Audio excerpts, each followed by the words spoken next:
Welcome back to Halloween Horror Reviews 2023, and we're at the end of week one of this year's reviews. First, I just want to say I hope you all enjoyed the first three reviews of this year's reviews: Resident Evil Extinction, Evil Dead 2, Child's Play 2.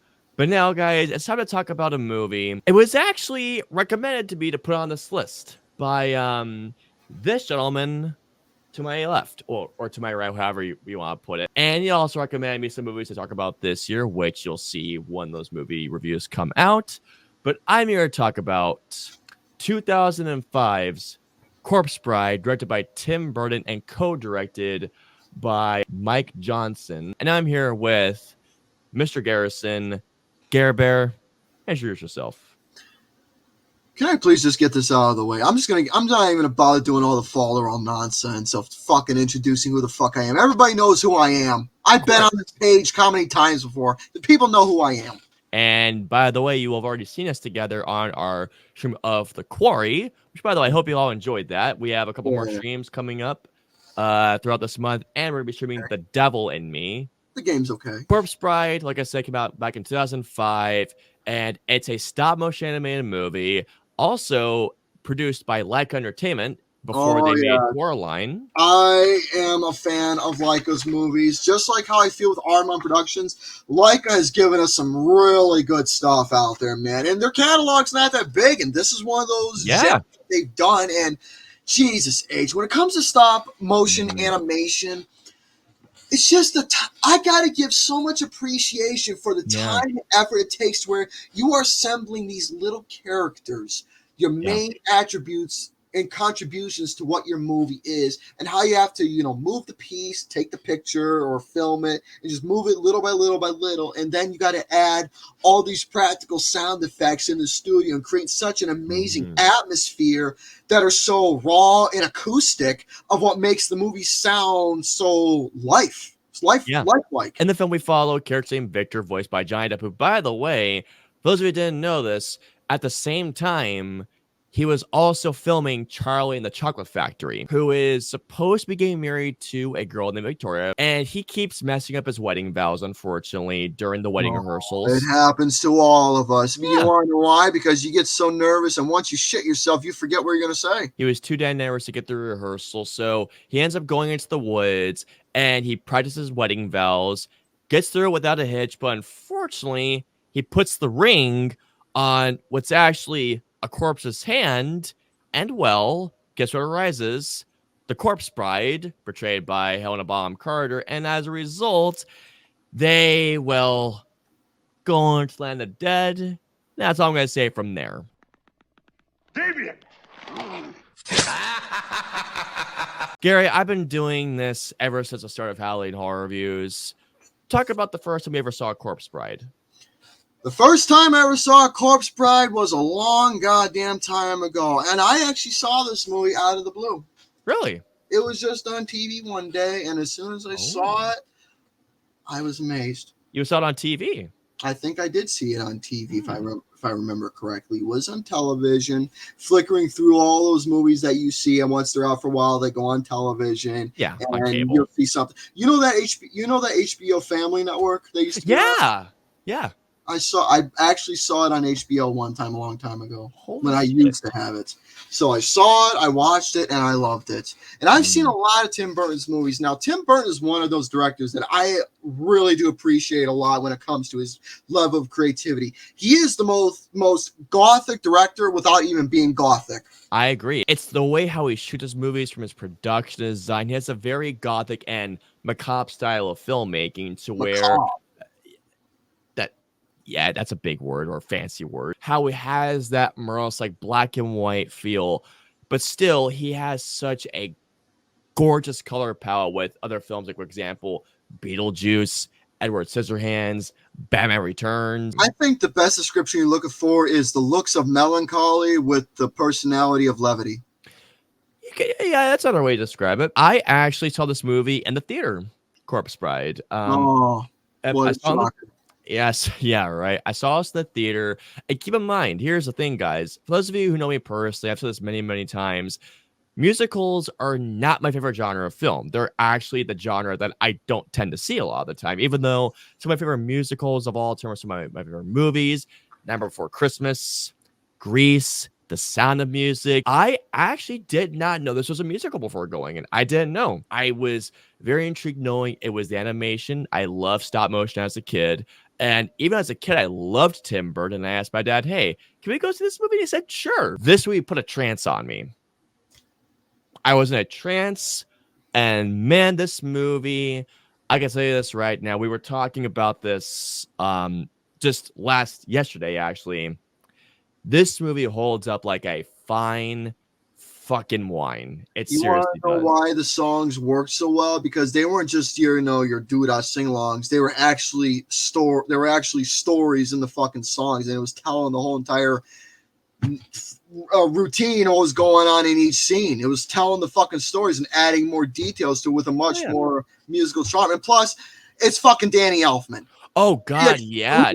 Fucking Oingo Boingo, man. Just to get it out there, he's my favorite film composer. And I'm not being biased because of Oingo Boingo. Dude, but Danny Elfman is incredible. The guy knows how to add that fucking Halloween element to almost not only his songs from those days, but in any of his fucking movies that he's done. Even if it's not a gothic or horror, well, not horror, but a gothic or a melancholy feel film to it, but he knows how to add that sound to each of his songs that he composes for the films. And plus the way he's written, it's fun, it's catchy, stories, the vocals of whoever sings the songs that he is written for, who's going to be doing their singing to.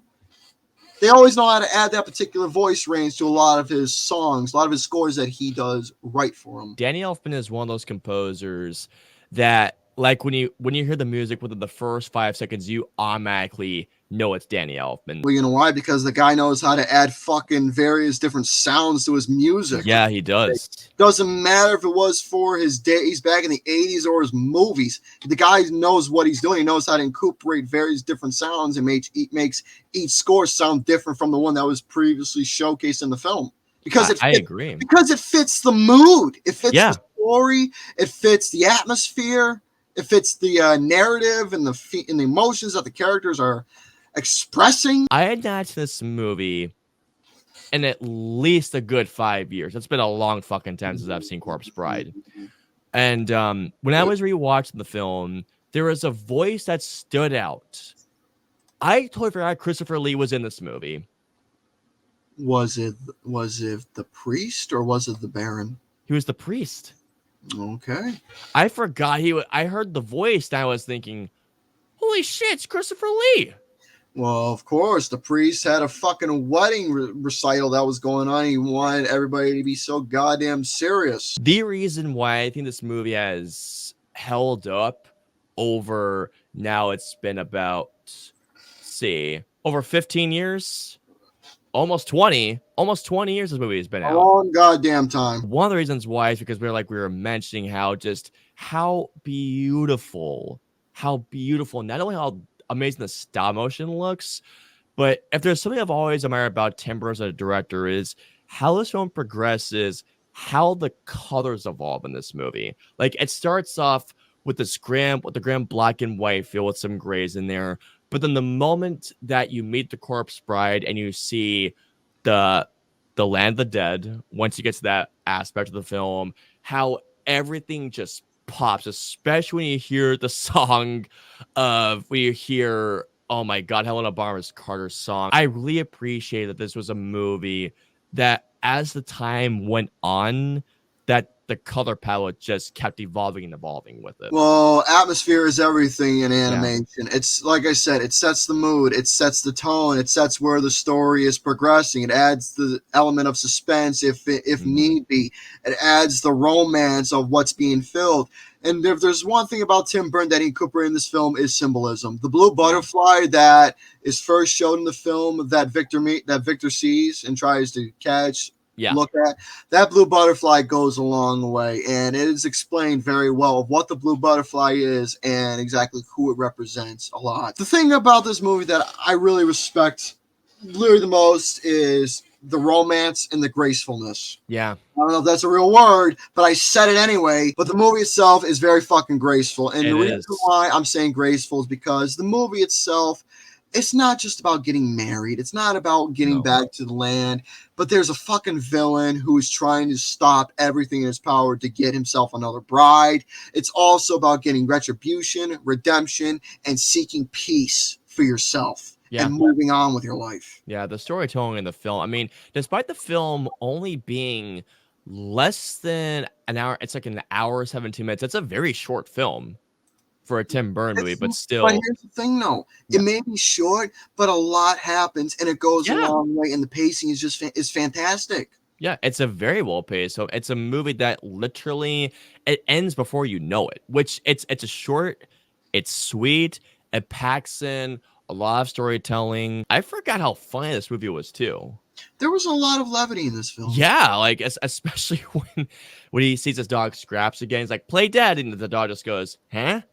Well, mean, there's very subtle comedy in this movie. This is definitely something that, as far as the stop motion animation goes, this is definitely one of those films where Tim Burton is really at like a high in terms of his directing. Absolutely. Happy purge, you old fuck!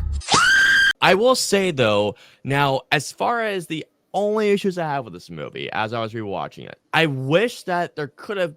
I wish the film was a tad bit longer because it just ends before you know it. I'm gonna have to disagree with that. I think the pacing for it was all right for what it was because you got a lot of story in it. Oh no, I'm not disagreeing with that. I was only hoping for maybe 5 or even 10 more minutes because it's just that well paced. I just wish I could have got a tad bit more out of that. And also, I will say this: the score itself, Danny Elfman's score, is fucking fantastic. Like, there is nothing to say about the score itself. The songs themselves, there's the only song I can actually see myself listening to on repeat is where they explain Emily's story throughout. Well, yeah, that was practically the main track of the entire film because that was one of the biggest highlights. Otherwise, in terms of the actual music, that like the sing-along bits where the music goes into the musical aspects, I think that Tim Burton has done better for other films, but really, that's the only things I can say about it. Just because it's my favorite doesn't mean I have a little nitpick of my own. Yeah. My little nitpick is Veronica. Oh, okay. Victor's soon-to-be wife. It's not with how she is. It's just that there was not a lot of interaction or talking going on with her. Sure, she is the bride to be for Victor, but there wasn't really much confrontations nor emotions with her. She just had moot face going on. Yeah, she definitely could have had her character. There could have been a little bit more. There could have been a little bit more development with her. There could have been have a little bit more dialogue, a little more interactions, a little more talking, just a little bit more from her, and maybe a little bit, just adding some more emotions to her instead of having that moot face on her. Other than that, though, just the story is incredible. It's heartwarming. It's graceful. It's magical. It's got melancholy appeal. It's got levity. It's got a tone, the music telling more of the story instead of letting the characters talking with each other. The fucking scores did more justice for that. Emily itself, to me, was a much more highlight, and you can say a better bride for Victor. But then again, she had her own story. She had reasonings. There was the concept of letting go, moving on, redemption, all that stuff was playing in this film, and is definitely a film to witness, watch, and you can say maybe get teary-eyed if you're that type of person who likes that kind of thing, because if that's the kind of thing you like, that's the kind of thing you like. So in terms of rating-wise, I gave it a 4.5 out of 5. This movie, it's beautiful to look at. It's beautifully scored. It's wonderfully acted. It's got some great humor. It's even got some great horror elements. Even for the horror elements, it's not too much to the point where it will scare your kids, because even as a kid, didn't scare me because I was actually more entranced by the horror elements in it. It's definitely one of those films you can absolutely watch with your family on Halloween. I'm going to push. I also get this movie a 4.5 out of 5. It's a great Tim Burton movie. Even if it's not fully his movie. I mean, it's Tim Burton's movie, absolutely, from the style and his stamp on it, but it was co-directed, but still nonetheless, because I want to give credit to Mike Johnson for his work too. If you haven't seen Corpse Bride, guys, and if you love a good musical, if you love Tim Burton's movies, it's a match made right there, guys. Absolutely go see it. See, the thing is that sure, it's got musical elements in it, but I don't consider it to be like a musical because No. if it was a musical, there'd be fucking singing left and right. This is one of those movies to where it had musical score that is helping progressing the story. If you want to follow us on social media, I'm on Facebook, Twitter, Instagram. I'm also on Twitch. Gary, where can they find you? You want to watch two of my channels? Just watch the NG2C Network for gaming, or watch Mr. Garrison 96 for both of his movie reviews and other frivolity that I put on that channel. Frivolity. You know, nonsense, shenanigans, randomness, miscellaneous stuff, just any types of videos that'll keep people busy watching something before the show. I still have Uncharted too many stuff for frivolity. That's why. Well, that too. I hope you all enjoyed Mr. Garrison and I's review discussion on Tim Burton's Corpse Bride. If so, please hit the like button. Also subscribe, and don't forget that notification bell for whenever the next review of Halloween Horror Reviews 2023 goes live. Gare Bear, thank you once again for another collaboration for this year. And guys, look forward to more of our streams on the Korean ending on Halloween with our stream of The Devil in Me. But if you want to see any of our previous two reviews together, or if you want to see the previous two reviews for Halloween Horror Reviews 2023, click the left or right side of the screen, of course. We'll see you all next time.